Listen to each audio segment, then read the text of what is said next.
கர்த்தருடைய பரிசுத்த நாமம் மகிமைப்படுவதாக. இந்த அருமையான நாளில் கர்த்தர் நமக்கு கொடுக்கிற ஒரு அருமையான வார்த்தை தான் 1 கொரிந்தியர் 2:11. மனுஷரில் உள்ள ஆவியே அன்றி மனுஷரில் எவன் மனுஷனுக்குரியவைகளை அறிவான்? அப்படி போல தேவனுடைய ஆவியே அன்றி ஒருவனும் தேவனுக்குரியவைகளை அறிய மாட்டான். கிறிஸ்துவுக்குள் பிரியமானவர்களே, ஒரு அற்புதமான, ஒரு அருமையான, ஒரு அதிசயமான நம்மளை ஞானத்திற்குள்ளாக, கர்த்தருடைய ஆவியானவருடைய வெளிச்சத்திற்குள்ளாக கொண்டு வருகிற ஒரு மையப்பகுதியான ஒரு வார்த்தை.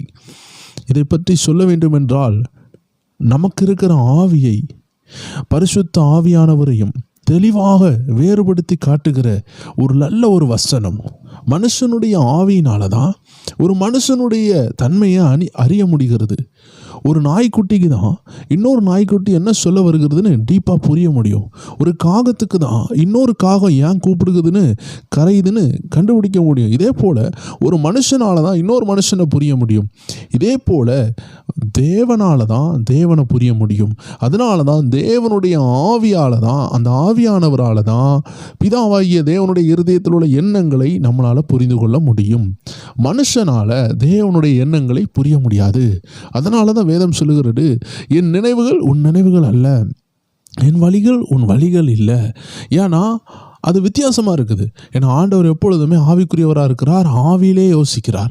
மனுஷன் எப்பொழுதும் மண்ணான மனுஷன், மண்ணான மாம்ச சிந்தனையிலே யோசித்து கொண்டு இருக்கிறான். அதனால தான் பல நேரம் நம்மளுடைய திட்டங்கள் வாய்க்காமல் போகிறது. ஏன்னா நம்ம மாம்ச சிந்தனையிலே யோசிப்போம். ஒரு உலகத்தான் யோசிக்கிறது போலவே நம்ம யோசிப்போம். நம்ம லைஃப்பில் தேவ சித்தத்தை கண்டுபிடிக்கணும்னா முதலாவது நம்ம தேவ பிள்ளையாக நம்ம ஆவியில் யோசிக்க வேண்டியதாக இருக்குது, ஆவியில் நம்ம நடத்தப்பட வேண்டியதாக இருக்குது. ஆவியின் சிந்தனை தேவையாக இருக்கிறது.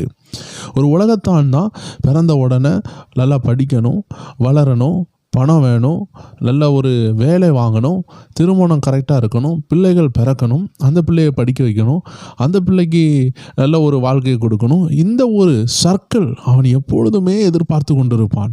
ஆனால் தேவ பிள்ளைகளுக்கு இந்த சர்க்கிளில் ஏதாவது ஒன்றை தேவன் குறைப்பார். சிலப்போ நல்ல வீடு இருக்காது, சிலப்போ திருமண தடையாக இருக்கலாம், சிலப்போ ஏதாவது வியாதிகள் இருக்கலாம்.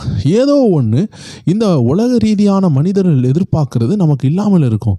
ஏன் தெரியுமா அப்படி நடக்குது? தேவ ஜனங்களே, எல்லாமே நமக்கு சம்பூர்ணமாக இருந்துட்டுன்னா கர்த்தர் நமக்காக கிரியை செய்கிறதையோ, கர்த்தர் நமக்கு உண்டு பண்ணினதை நம்ம அனுபவிக்கிறதையோ நம்மளால் பார்க்கவே முடியாது.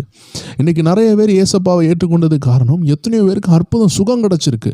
அப்போ அந்த வியாதி வராமல் இருந்திருந்தால் இயேசு சுகப்படுத்துவார், இயேசு பாவங்களை மன்னிப்பார், சாபத்திலிருந்து விடுதலை ஆக்குவார். நிறைய பேருக்கு தமிழ்நாட்டில் தெரிஞ்சிருக்காதுன்னு வைங்களேன். இன்றைக்கி நான் ஒரு ஊழியனாக மாறினதுக்கு காரணம் கூட, பல ஆண்டுகளுக்கு முன்பதாக டிபி வியாதியினால் மறிக்க கடந்த என்னுடைய தகப்பனை கர்த்தர் அற்புத சுகம் கொடுத்து விடுதலையாக்கினார். அந்த பாவ தொழில்கள், உலக ரீதியான அந்த ஒயின் ஷாப் எல்லாம் விட்டுட்டு ஆண்டவருக்காக ஊழியத்திற்கு வந்தார். உலக பணம் எல்லாம் அழிந்தாலும் பரிசுத்தமும் உண்மையும் ஊழியமும் ஆண்டவர் கொடுத்தார். இன்னைக்கு அநேக ஆயிரங்களுக்கு ஊழியங்களை செய்ய இந்த ஊழியர்களுக்கு, அடியார்களுக்கு கர்த்தர் கிருபை தாரார். காரணம் என்ன? தேவன் அற்புதம் செய்ததுனால இன்னைக்கு தேவன் அற்புதம் செய்கிறார் என்று நாங்கள் உணர்ந்து அநேகருக்கு சொல்ல முடிகிறது.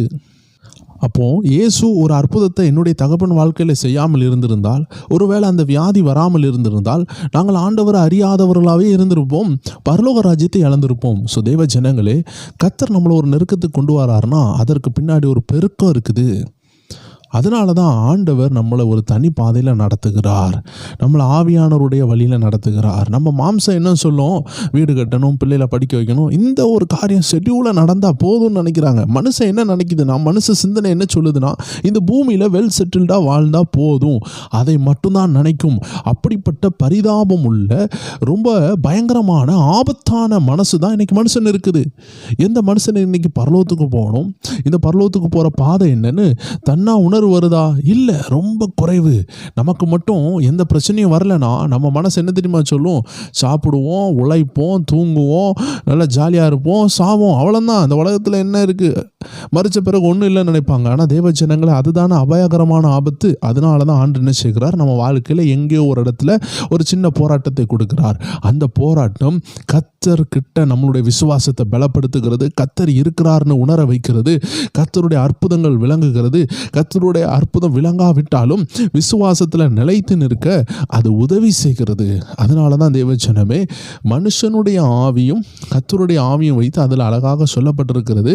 அப்போ ஒரு மனுஷனுக்கு தான் மனுஷனுடைய வழி தெரியும். அப்போ கர்த்தருடைய ஆவியானவருக்கு தான் தேவனுடைய சித்தம் தெரியும். அப்போ நம்ம லைஃப்பில் தேவ சித்தம் விளங்கணும்னா தேவ ஆவியானவருடைய உதவி தேவையாக இருக்கிறது. ஏன்னா நம்மளால் தேவனுடைய திட்டத்தை அறிய முடியாது. நம்ம எண்ணம் எல்லாம் படிக்கணும், உழைக்கணும், ஜாலியாக இருக்கணும், வாழணும், திரும்பியும் செட்டில்டாக ஒரு லைஃப்பில் இருக்கணும், மறித்து போகணும். இப்படி இருந்தால் பரலோக ராஜ்யத்தை மிஸ் பண்ணிடுவோம். பரலோகம் ஒன்று இருக்குன்னே தெரியாது. அதனால தான் ஆண்டவர் என்ன செய்கிறாரு, பரிசுத்த ஆவியானவர் மூலமாக சில பாடுகள் மூலமாக சில உபத்திரவங்கள் மூலமாக நம்ம மத்தியில் நெருங்கி நம்மளை அதிலிருந்து விடுதலையாக்கி இரட்சகரை கொண்டு வந்து பாவத்திலிருந்து விடுதலையாக்கி இரட்சகரை அறிமுகப்படுத்தி சில சுவிசேஷர்கள் மூலமாக வசனங்கள் மூலமாக ஊழியர்கள் மூலமாக நம்ம குடும்பத்தை தொட்டு இன்றைக்கி ரட்சிப்புக்குள்ளே கொண்டு வந்திருக்கிறார். ஸோ அந்த பரிசுத்த ஆவியானவர் தான் இன்றைக்கி உங்களை வழி நடத்துகிறார். அப்போ அந்த பரிசுத்த ஆவியானவர் இல்லைன்னா நம்ம நரக பாதையில் போயிருப்போம், விசாலமான பாதையில் போயிருப்போம், உலக ரீதியான வாழ்க்கையை மட்டும் சூஸ் பண்ணியிருப்போம், பரலோகத்தையே இழந்திருப்போம். அப்போ இன்றைக்கி நம்ம கூட ஆவியானவர் இருக்கிறதுனால தான், நம்மளை வழி நடத்துறதுனால தான், இந்த உபத்திரவத்தில் கொண்டு போகிறதுனால தான் தேவன் ஒருவர் இருக்கிறார், நித்திய ஜீவன் ஒன்று இருக்கிறது. பரிசுத்தமாக வாழ வேண்டும், எவ்வளோ பாடுபட்டாலும் பரிசுத்தமாக வாழ வேண்டும், பரலோகம் செல்ல வேண்டும் என்ற ஆத்தும பாரத்தை கர்த்தர் நமக்கு தருகிறார். தேவ ஜனங்களே, இந்த ஆவியானவர் தான் நமக்கு கூட இருந்து எல்லாம் சொல்லித்தராரு. நம்ம தவறு செய்யும் பொழுது கண்டித்து உணர்த்துகிறாரு. நமக்கு தெரியாத நேரத்தில் எந்த பாதையில் போகணும் சொல்லித்தராரு. அதான் இந்த கொரிந்தியர் சபையில் உள்ள அந்த நிருபத்தில் எழுதும் பொழுது பவுல் அழகா சொல்லுகிறாரு 12வது வசனத்தில், நாங்களோ உலகத்தின் ஆவியை பெறாமல் தேவனால் எங்களுக்கு அருளப்பட்டவைகளை அறியும்படிக்கு தேவனிடத்திலிருந்து புறப்படுகிற ஆவியை பெற்றிருக்கிறோம். நாங்கள் தேவனிடத்திலிருந்து வருகிற ஆவியை பெற்றிருக்கிறோம். நாங்கள் பரிசுத்த ஆவியை பெற்றிருக்கிறோம். ஏன்னா நாங்கள் உலகத்தின் ஆவியை பெற்றவர்கள் அல்ல, உலகத்தான போல எங்களால் வாழ முடியாதுன்னு அழகாக சொல்லுகிறார். ஆம் தேவஜனங்களை, இந்த நாள்லையும் கர்த்தருடைய ஆவியானவர் உங்களை விசேஷமாக ஆசீர்வதிக்க விரும்புகிறார். நீங்கள் ஒரு உலகத்தானை போல அல்லாமல் இந்த பரிசுத்த ஆவினால் நடத்தப்படுங்க.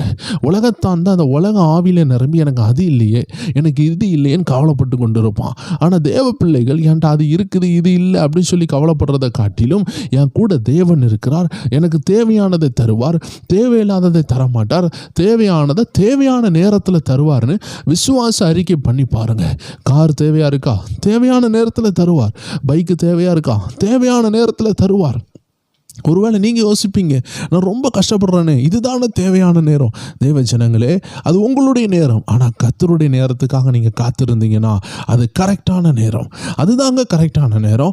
நமக்கு கால் வலித்த உடனே நமக்கு ஒரு பைக் வாங்கணும்னு சொல்லுகிறது அது நம்மளுடைய நேரம். ஆனால் கர்த்தருடைய நேரம் வரலைன்னா அது நல்லது கிடையாது. அதனால தான் இன்றைக்கி ஆண்டு சொல்கிறாரு, கர்த்தருடைய நேரம் உங்களுக்கு வர்றதுக்கு நீங்கள் காத்திருங்க. கர்த்தர் ஆவியானவர் மூலமாக உங்களை வழி நடத்துவார். நம்மளை வழி நடத்துகிற ஒரு ஆவியானவர் உண்டு. அது உலகத்தின் ஆவி கிடையாது. உலகத்தான் தான் நினைச்ச உடனே எல்லாம் செய்து கொண்டிருப்பான். தேவ பிள்ளைகளுக்கு தேவன் விரும்பும் பொழுது ஏற்ற வழிகளை தந்து கனப்படுத்தி அலங்காரப்படுத்துவார். அதே போல யாராலையும் செய்ய முடியாது. ஆமான் தானே உயர்ந்து ஆசீர்வதிக்கப்பட்டவன். ஆனால் கடைசியில் பாருங்க, அவனுடைய மாம்ச எண்ணம் அவனை அழிச்சிட்டு. அதனால தான் ஆண்டவர் நம்மளை மாம்ச எண்ணம் சொல்லுகிறபடி அது வேணும் இது வேணும் சொன்ன உடனே ஆசீர்வதிக்க மாட்டார். நம்ம மாம்சம் சொல்லுவோம், ஐயோ இப்போ கார் வேணும், இப்போ பங்களா வேணும், இப்போ அது வேணும், இப்போ இது வேணும், உடனே ஆண்டவர் செய்ய மாட்டார். ஏன்னா அது மாம்ச சிந்தனை, அதனுடைய முடிவு மரணம். ஆனால் உங்களுக்கு தேவையை பார்த்து அவரே என்ன செய்கிறார், உதவி செய்கிறாரு. எப்படி இந்த மொர்தெகாய்க்கு ஏற்ற நேரத்தில் உயர்த்தினார் பார்த்தீங்களா? ஏன்னா அவன் மாம்ச சிந்தனையில் வாழலை, அவன் ஆவியின் சிந்தனையில் வாழ்ந்தான். ஆமானுடைய உயர்வை காட்டிலும் பயங்கரமாக இருந்தது. தேவ ஜனங்களே, உங்கள் குடும்பத்தினுடைய வாசனை, உங்கள் குடும்பத்தில் உள்ள ரட்சிப்பு அது ஆசீர்வாதமாக இருக்கும். உங்கள் வீட்டுக்கு முன்னாடி இருக்கிற அந்த பணக்காரனுடைய வீட்டில் பணம் தான் இருக்குமே தவிர நல்ல கேரக்டர் இருக்காது. உங்கள் வீட்டில் தங்கமான பிள்ளைகள் இருப்பாங்க, தங்கமான கணவர் ஆண்டு உருவாக்குவார். உங்கள் கணவர் எவ்வளோ மோசமாக இருந்தாலும் கர்த்தர் அதை மாற்ற முடியும். அதனால் இயேசு நம்ம கூட இருக்கிறதுல உள்ள பெரிய விசேஷமே, அவர் நம்மளை ஆசீர்வதித்து சுபாவத்தில் வல்லவர்களையும் மாற்றுவார், கனி கொடுக்கிற மரமாக மாற்றுவார். இந்த அருமையான காலை வேளையிலும் அதை தான் ஆண்டு சொல்லுகிறார். அந்த ஆவியை நம்ம பெற்றுக்கொள்ளணும். அந்த ஆவியானவரால் நடத்தப்படணும். உலகத்தின் ஆவியினால் அல்ல. மனுஷனுடைய ஆவி மனுஷனுக்குள்ளதை அறியும். தேவ ஆவியால் அறிந்தால் தான் தேவனுக்குரியவைகளை அறிய முடியும். அந்த தேவ ஆவியினால் நம்ம பலப்பட, அந்த ஆவியானுடைய வெளிச்சத்தில் நடக்க எல்லாரும் ஒப்பு கொடுத்து ஜெபிப்போமா? அன்பான ஆண்டவர், எங்களை ஒப்பு கொடுக்கிறோம், எங்களை தாழ்த்துகிறோம்.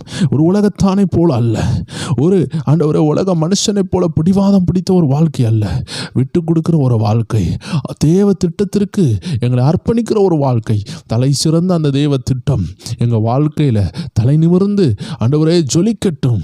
அவைகள் எங்களுக்குள்ள இருந்து ஆட்கொண்டு எழும்பட்டும். தேவ திட்டத்தை எங்களுக்குள்ள தடை பண்ணுகிற அத்தனை அசுத்தாவிகளும் எறிந்து சாம்பலாக நாங்கள் ஜெபிக்கிறோம். நீர் மட்டும் பெருகணும், நாங்கள் சிறுகணும். இந்த நாள் ஆசீர்வதியும். நீர் எதை செய்தால் நன்மைக்கு செய்வீர். தீங்கு வரும்பொழுது எங்கள் கூடவே இருந்து அந்த அலைகளை ஜெயிக்க உதவி செய்யுங்க. இயேசு கிறிஸ்துவின் நாமத்தில் ஜெபிக்கிறோம் எங்கள் ஜீவனுள்ள நல்ல பிதாவே. ஆமேன், ஆமேன், ஆமேன். God bless you. கர்த்தருடைய நாமம் மகிமைப்படட்டும். எல்லா ஜெபநேர குடும்பத்தாருக்கும் அன்பின் வாழ்த்துகள். இன்று இரவு 9 மணி அளவில் ரைட் டைம் வாட்ஸ்அப்பில் வரக்கூடிய லிங்கை கிளிக் பண்ணி அதில் உள்ள தெய்வீக ஆலோசனைகளை கேட்டு மகிழுங்கள். 9 மணி அளவில் உங்களை சந்திக்கலாம். God bless you. வாட்ஸ்அப்பை ஃபாலோ பண்ணாதவங்க கீழே இருக்கிற லிங்கை கிளிக் பண்ணி ஃபாலோ பண்ணிக்கோங்க. God bless you.